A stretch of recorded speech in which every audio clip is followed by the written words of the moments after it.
Rowing is, in a number of ways, a sport of fundamental paradoxes. For one thing, an 8-oared racing shell, powered by unusually large and physically powerful men or women, is commanded, controlled, and directed by the smallest and least powerful person in the boat. The coxswain, nowadays often a female even in an otherwise male crew, must have the force of character to look men or women twice his or her size in the face, bark orders at them, and be confident that the leviathans will respond instantly and unquestioningly to those orders. It is perhaps the most incongruous relationship in sports. Another paradox lies in the physics of the sport. The object of the endeavor is, of course, to make the boat move through the water as quickly as possible. But the faster the boat goes, the harder it is to row well.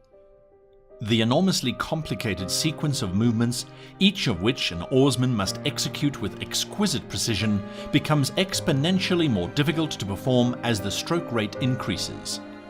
Rowing at a beat of 36 is vastly more challenging than rowing at a beat of 26.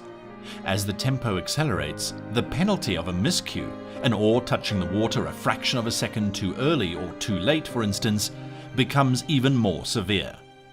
But the greatest paradox of the sport has to do with the psychological makeup of the people who pull the oars. Great oarsmen and oarswomen are necessarily made of conflicting stuff, of oil and water, fire and earth. On the one hand, they must possess enormous self-confidence, strong egos, and titanic willpower. They must be almost immune to frustration.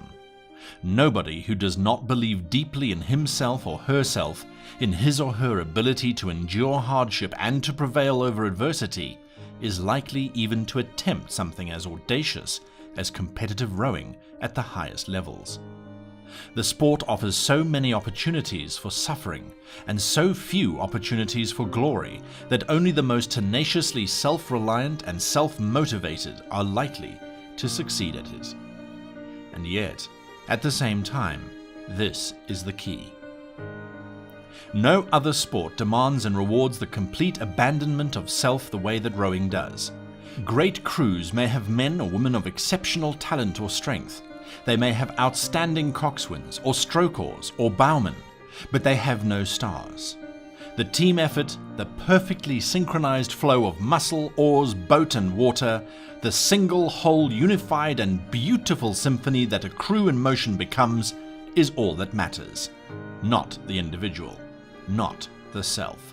In addition to raw power, superhuman stamina, indomitable willpower, and the intellectual capacity necessary to master the details of technique, they had to have the most important attribute of all: the ability to disregard his or her own ambitions, to throw his or her ego over the gunwales.